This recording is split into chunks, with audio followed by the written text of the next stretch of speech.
खुलुमबाय बे समाव बड'लेण्ड इंखं टेलिभिजननि स्टुडिअ आं मिथिका नार्जारि। खुलुमबाय बे समाव दङ बड'लेण्ड इंखं टेलिभिजननि स्टुडिअ आं खोमथा गोरा गयारि। दिनैनि गाहाय रादाबफोराव दङ। हिन्जावनि केलेंकारियाव आसुनि गाहाय नेहाथारि शंकरज्योति बरुवा। आसाम सोरखारा गासैबो दिथागिरि मन्थ्रिखौ सोलाय सोल' खालामबाय। मणिपुराव 12 सेप्तेम्बरसिम स्कुल कलेज आरो 15 सेप्तेम्बरसिम इन्टारनेट बन्द।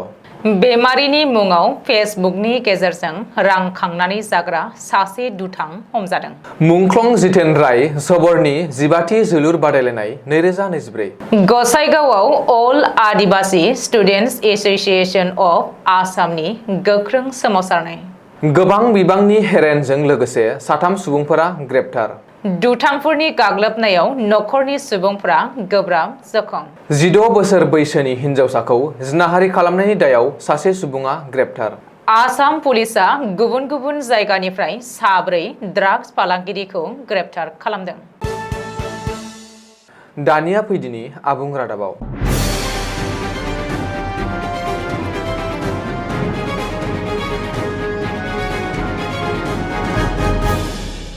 अल आसाम स्टुडेन्टस इउनियन सुंद'यै आसुनि गाहाय नेहाथारि शंकरज्योति बरुवानिसिम आसुनि गाहाय बोसोनगिरि डक्टर समुजल कुमार भट्टाचार्यनि जर'खा सुबुरुन। हिन्जावनि केलेंकारियाव अजद सिखांनायनि उनाव आसुनि गाहाय नेहाथारि शंकरज्योति बरुवाखौ आसु नागारनो सुबुरुन होदों समुजल कुमार भट्टाचार्यआ।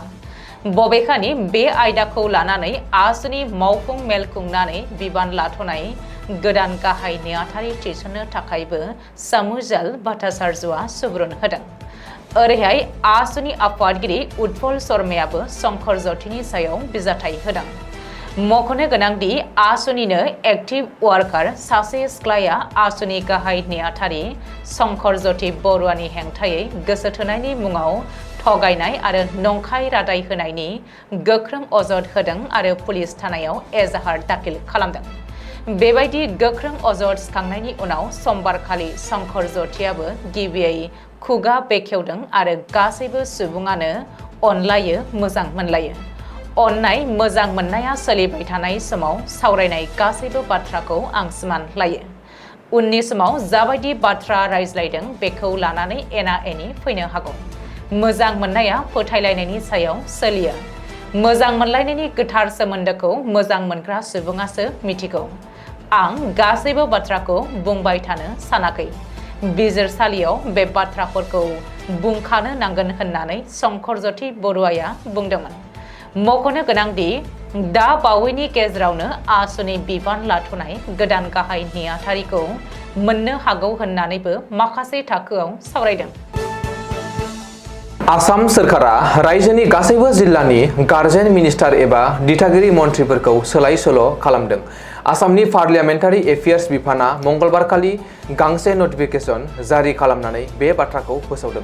मख'नो गोनांदि बे नटिफिकेसन बायदियै आसामनि गासै 14 केबिनेट मन्थ्रिफोरनो गोदान जिल्लाफोरखौ नायनायनि बिबान होनाय जादों। नटिफिकेसननि खारिथि बायदियै रन्जित कुमार दासनि सिङाव थागोन करिमगन्ज, धुबरी आरो बङाइगाव जिल्ला। अतुल बरानि नोजोराव थागोन कामरुप मेट्र' आरो नलबारि जिल्ला।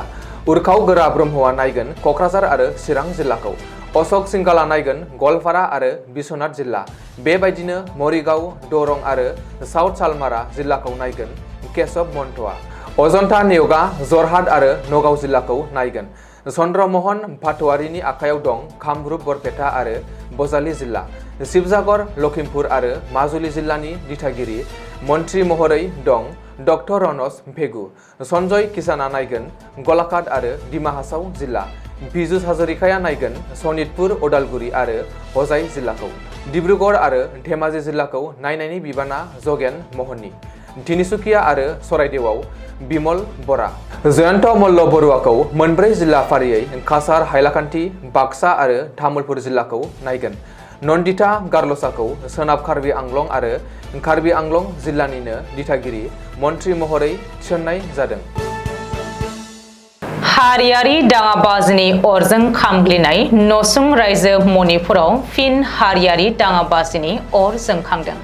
बेखौ नोजोर होनानै फैगौ 12 सेप्तेम्बर बृहस्पतिबारसिम रायजोनि गासैबो स्कुल कलेजफोरखौ बन्द फोसावदों आरो 15 सेप्तेम्बरसिम रायजोआव इन्टारनेट बन्द खालामनानै होनाय जादों। बेनि अनगायैबो मोनथाम जिल्लायाव कारफिउ जारि खालामदों। रिपर्ट बायदिब्ला मणिपुरनि सानजा इम्फल, सोनाब इम्फल आरो थौबाल जिल्लायाव कारफिउ जाबसिननाय जादों। बेनि उनावनो बै मोनथाम जिल्लायाव रैखाथि बिफाना फ्लेग मार्च खालामदों।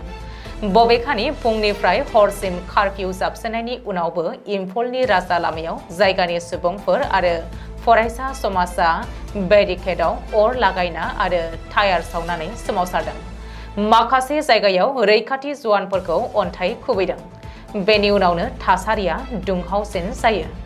जाउनाव रैखाथि बिफाना टियार गेस आरो लाथिख'आव गुलि गावनो गोनां जायो आरो बे जाथायाव सा 50निबो बांसिन सुबुङा जखम जायो होननानै सुलुङाव फोरमायदों। बेमारि फाहामनायनि मुङाव फेसबुक आरो गुबुन गुबुन ससियेल मिडियानि गेजेरजों नंखायै रां बोखांना जाग्रा सासे सुबुंखौ हमनो हादों। मरान पुलिसा सराइदेउ जिल्लानि बकपारानि रुपम सुथिया मुंनि सासे लाइमोनखौ हमनानै जोबथेसालियाव दैथायहरदों। मिन्थिनो हानाय बायदिब्ला बेमारिया थैनानै थांनायनि उनावबो बेमारिनि फाहामथायनि थाखाय फेसबुकनि गेजेरजों माखासे सुबुंनिफ्राय रां अनसुंथाइ लादोंमोन रुपम सुथियाया। रिपर्ट बायदिब्ला मराननि पानिकला बलबिल गामिनि थागिरि अनिल सयकियानि 11 बोसोर बैसोनि फिसाजोआ मोनसे गोब्राब जब्रायाव गोग्लैना डिब्रुगड़ आसाम मेडिकेल कलेज हस्पिटालाव फाहामथाय लादोंमोन। बे समाव हिन्जावसानि नखरा राङारि अनसुंथाइ नागिरनानै फेसबुकआव मोनसे पस्ट होदोंमोन। ओरैहाय बे पस्टखौ मोननाय उनावनो रुपम सुथियाया गुबुन गुबुन मोनबा फेसबुक एकाउन्टनि गेजेरजों हिन्जावसानि फाहामथायनि थाखाय अनसुंथाइ बिदोंमोन। रुपम सुथियाया अनसुंथाइनि थाखाय गावनि बिसिनि बेंक एकाउन्ट नम्बर आरो QR क'डखौ होदोंमोन। बे जाथायनि बागै खौरां मोननाय लोगो लोगो हिन्जावसानि बिमाया मरान थानायाव एजाहार होयो। गुबुन फारसे हिन्जावसाखौ साबसिन फाहामथायनि थाखाय गुवाहाटीआव लाबोनाय जादोंमोनब्लाबो थांनाय 18 जुन खालिनो जोबथा हां लादोंमोन। नाथाय बेनि उनावबो हिन्जावसानि फाहामथायनि मुङाव रां खांगासिनो दंमोन रुपम सुथियाया। सेरफांगुरि ट्रेनिं सेन्टार फोथारनि 15थि हादोरारि मुंख्लं जितेन राय सावरनि जोलुर बादायलायनायखौ क'क्राझार जिल्ला आख्रासु आरो सेरफांगुरि रामफलबिल आख्रासु जथायै खुंफुंनाय जायो। गाहाय आलासि महरै बाहागो लादोंमोन KSCनि गाहाय जेबेस राय आरो मासिगिरि हितेश्वर बर्मन आरो मावफुं सोद्रोमा कमलेश्वर रायमोना। बे बादायलायनायाव बिथांमोना खुगाजों मिथिहोयोदि फैबाय थानाय खम समनि गेजेरावनो कमतापुर अट'नमास काउन्सिलनि केबिनेटआ शहीद जितेन राय सावरनि जोलुर बादायलायनायनि थाखाय राङारि हेफाजाब होगोन। KSCनि गाहाय जेबेस रायआ लाइमोन फोलेरखौ फैबाय थानाय समाव गेलेमुआव गोसो होनो खावलायदोंमोन। बे फालिथायाव आख्रासुनि मिरुआरि जिल्ला आरो ओनसोलनिफ्राय गुबुन गुबुन दैदेनगिरि आरो मावथिफोरा दङमोन। सालाकाथि ओनसोलारि जोलुर हानजाया क'क्राझार पुलिस आरो सालाकाथि ओनसोलारि हानजाफोरनि गेजेराव 3 खनायारि बादायलायनायाव जोबथा मेचखौ देरहादोंमोन। दिनै गसाइगाव सोहोरनि सिङाव थानाय गसाइगाव महकुमा बेंगिरिनि मावख'सालिनि मोखाङाव क'क्राझार जिल्ला अल आदिबासि स्टुडेन्ट एस'सिएशन अफ आसाम सुंदयै आसानि बानजायनायाव गासै दखरारि मावथि सोद्रोमा आरो दैदेनगिरिफोरखौ लानानै बिटिआर सोरखार आरो आसाम सोरखारनि हेंथायै माखासे गोनां दाबिफोरखौ लानानै फुंनि 10:30 रिंगानिफ्राय लानानै बेलासिनि 1:30 रिंगासिम 3 घन्टा गोख्रोङै सोमावसारदों। मख'नो गोनांदि आदिबासि माहारिखौ जनजाति मर्यादा होनांगौनि थाखाय द फरेस्ट डुवेलार एक्ट 2006 नि जोहै आसामाव थानाय आदिबासि सुबुंफोरनो हानि फोरमान बिलाइ होनांगौनि थाखाय आसामाव थानाय आदिबासि साहा श्रमिकफोरनो सानसेयाव 525 राङै मुजिरा होनांगौनि थाखाय आसामाव थानाय आदिबासि माहारिनो जुनियायै टेट आनजाद खुंनांगौनि थाखाय आखायाव बेनार प्लेकार्ड लानानै हरसिखाव आसा जिन्दाबाद आवार डिमान्ड इज लिगेल डिमान्ड बिटिआर सोरखार हाय हाय आसाम सोरखार गो बेक बायदि स्लगानजों गसाइगाव सोहोरखौ गोमसार होदों। लोगोसे बिटिआर सोरखारखौ थांखिनानै प्रमद बर' सोरखारा खोथा होनानै खोथा लाखिनो हाया, प्रमद बर' सोरखारा थगायसुला, लोगोसे आसाम सरकारा मिसलिया फैबाय थानाय समाव बिजेपि सरकारा आदिबासी माहारिखौ थगायनायनि फिथाइखौ थाबैनो मोनगोन होननानैबो गोख्रोङै बुंथियो मिरु आसानि लेङाइ आफादगिरि सत्य नाथ टुडु बिथाङा। लोगोसेनो गसाइगाव महकुमा बेंगिरिनि जोहै आसामनि गिबि मन्त्रि डक्टर हिमन्त बिश्व शर्मानिसिम गोसोखां बिलाइ दैथायहरो। आसाम पुलिसनि स्पेशल टास्क फोर्सआ मंगलबार खालि गुवाहाटीआव हेर'इननि फिसा फिसा गं 153 थेमाजों लोगोसेनो 3 सुबुंफोरखौ गंसे गारिखौ लाखिनानै ग्रेप्तार खालामनो मोननाय जायो। सुलुङाव फोरमायथिनाय बायदिब्ला पाटासिल पुलिस थानानि इन्सपेक्टर कपिल पाठकआ टटलापारा ओनसोलाव गोख्रों अपारेशन खालामदोंमोन। बे सिग्रोमनायनि गेजेरजों गं 153 फिसा फिसा बथलनि गासै 204.5 ग्राम हेर'इन जब्द खालामनायजों लोगोसेनो बिसोरनि AS01 BQ 1403 नम्बरनि गारि, मबाइल फन आरो नोगोद 2700 रां जब्द खालामनाय जायो। हमजानाय 3 सुबुंफोरखौ काछार जिल्लानि थागिबि शाहिदुल रहमान 40 बोसोर, कामरुप जिल्लानि आजिजुर रहमान 34 बोसोर आरो हाइलाकान्दि जिल्लानि सासे आइजो साजिदा बेगम 33 बोसोर होननानै सिनायथि होनाय जादों। दासान्दि हमजानाय बिसोर 3नि बेरेखायै आयेननि गेजेरजों गोख्रों राहा लानाय जायो होननानै मिथिनो मोननाय जादों। डिब्रुगड़ जिल्लानि सावलक'वा ओनसोलाव मंगलबार मोनानि समाव गासै सा 12सो हाथियार लाग्रा दुथां सुबुंफोरा सावलक'वा रेलवे स्टेशननि साखाथियावनो थानाय बिकि आलीनि न'खराव गाग्लोबनाय जाथाया सोराङाव फैदों।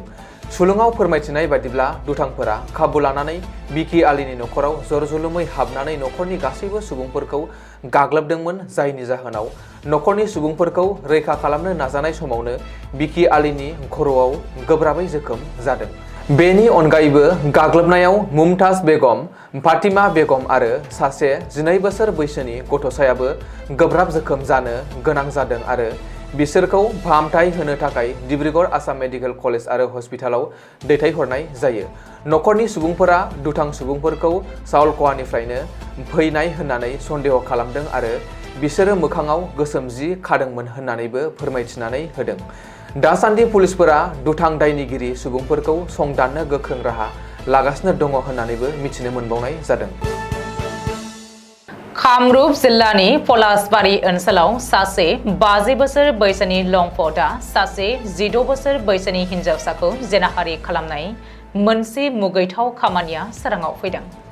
दायनिगिरिनि सिनायथिखौ हिरेन कलिता होननानै मिथिनो मोननाय जादों आरो बियो हिनजावसानि सायाव न'आवबो आरो फरायसालियावबो गाज्रि आखु दिन्थिनायजों लोगोसेनो सोरनोबाफोर खिन्थायोब्ला बुनो हुमखि होनायबो जादोंमोन होननानै मिथिनो मोननाय जादों। जायनि उनाव मंगलबार खालि हिनजावसाया जायगानिनो सासे आइजोनो फोरमायना होनायनि उनावसो गासै जाथायफोरखौ मिथिनो मोनो। बेनि अनगायैबो बे जाथायनि बागै हिनजावसानि बिमाया जायगानि सुबुंफोरनो फोरमायनानै होनायनि उनावनो ओनसोलनि सुबुंफोरा रागा जोंखांनानै पुलिसनो खौरां हरनाय जायो। जाउनाव दसे समनि उनावनो पुलिसआ जाथायसालियाव नुजाथि फैनानै हिरेन कलिताखौ गावसोरनि आवथायाव लानानै थांनाय जायो।